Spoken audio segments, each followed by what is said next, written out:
Good morning. So today we're going to talk about Lebanese literature. Lebanon became an independent state in the year 1943 after gaining its sovereignty from Turkey. The population of Lebanon is 4,140,289 in the year 2012, and the nation has a density of 405 people per square kilometer. Let's talk about the geography of Lebanon. Lebanon is bounded in the north and east by Syria, in the west by the Mediterranean, and in the south by Palestine. Lebanon consists of two mountain chains, the Lebanon and the Anti-Lebanon, a narrow coastal strip where all the major cities lie, and a fertile plain, the Bekaa Valley, which lies between the two mountain chains and provides most of the local agricultural produce. The Lebanon cedar is the national emblem of Lebanon and is displayed in the Lebanese flag. Lebanon has a Mediterranean climate characterized by long, hot and dry summer and cold, rainy winter.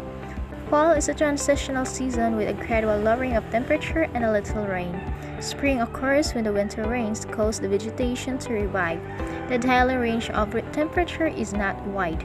Let's talk about some of the touristic sites in Lebanon. First, we have Anjar. It is situated in the Bekaa Plain. It is the site of the only Umayyad city in Lebanon. It was built from 705 to 715 AD, and many well-conserved ruins still remain. Next, we have Balbek. It is the town Bekaa Valley of Lebanon, situated east of the Litani River. It is famous for its skilled temple ruins of the Roman period, and it can be considered among the wonders of the ancient world. Next, we have here Babylus. The city has constantly been inhabited since the 6th century BC. The actual town is made up of the old town, surrounded by medieval walls, along with the modern town that progressively expands towards the mountains. We have here Sidon, or also known as Saida. Sidon is the capital of the South Lebanon. It has been mentioned in writing since the 14th century BC. Since antiquity, it has been one of the most flourishing ports of Phoenicia and Mediterranean. Traces of this glorious past still hover in every street of the city. There is a new cultural movement in the shaping of Lebanese literature. The first sign of movement became apparent in the year 1957 with the foundation of Shir. It is a magazine for experimental poetry established by the Syrian poet named Adonis. In the same period, narrative prose began to take shape. Authors published their first novel and short story of collection, heavily influenced by European and Russian naturalism. In the second half of the 20th century, female writers began to gain ground that made them famous not only in Lebanon but across the Arab world. Now let's talk about the Lebanon literature. It is mostly written in Arabic, French, or English. It is published in countries with a large numbers of Lebanese immigrants. Poetry plays an important part in their literature.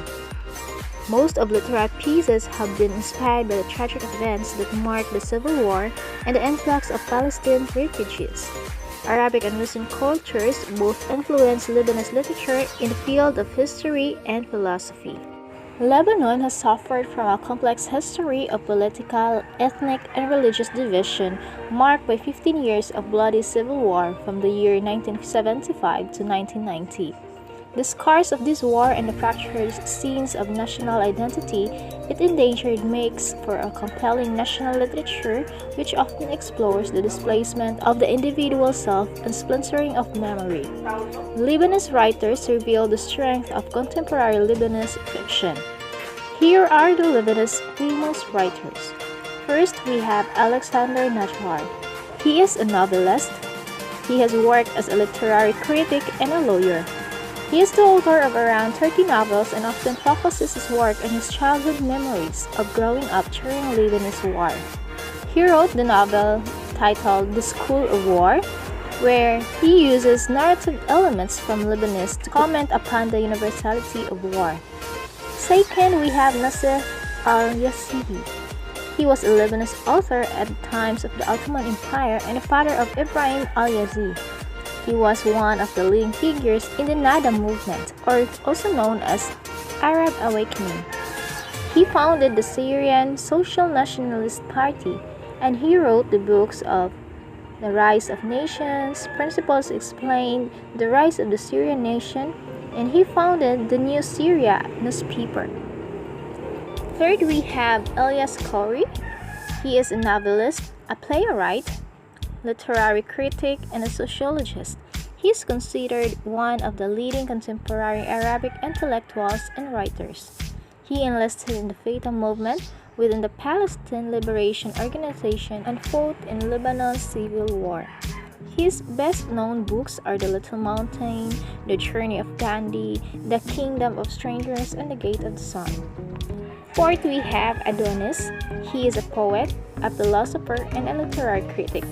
He founded 2 literary journals, and he has been named several times as possible Nobel laureate.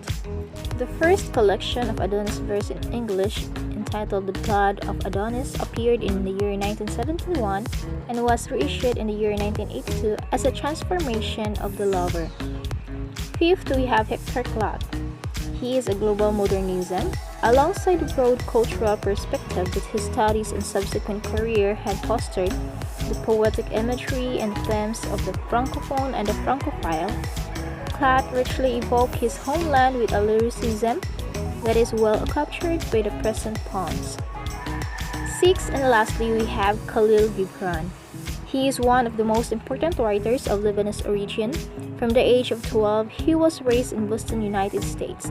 He studied art in Paris for 2 years, then returned to the United States, where he lived from year 1912 in New York. His early works were written in Arabic, but from 1918 he published mostly in English. Among his best-known works is The Prophet. It is a book of 26 poetic essays, which has been translated to more than 40 languages. The third best-selling poet of all time, behind Shakespeare and Literature, is also Khalil Gibran. He is an essayist, novelist, mystical poet, and artist. The book entitled The Prophet by Khalil Gibran is one of the most beloved spiritual classics of time. Gibran's masterpiece, The Prophet, has sold of millions of copies in more than 40 languages since it was published in the year 1923. Here are the reasons why Khalil wrote the book, The Prophet. First, it deals with the abstractions as God, love, and woman. It developed an interest in mysticism but remained as a devout Christian. It contains powerful words of wisdom on such essential subjects as marriage, children, friendship, work, and pleasure, words that readers from around the world have found inspirational and life-changing. The theme of the book is divided into chapters dealing with love, marriage, children, giving, eating, drinking, work, joy and sorrow, clothes, buying and selling, crime and punishment, laws, freedom, reason and passion, pain, self-knowledge, teaching, friendship, good and evil, prayer, beauty, religion, and death.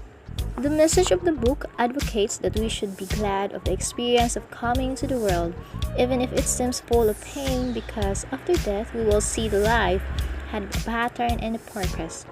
The essence of literary peace seeks for us to step outside of our own perspective to see things in a way that life should be lived. So, those are the literary highlights of Lebanese literature. Goodbye and thank you.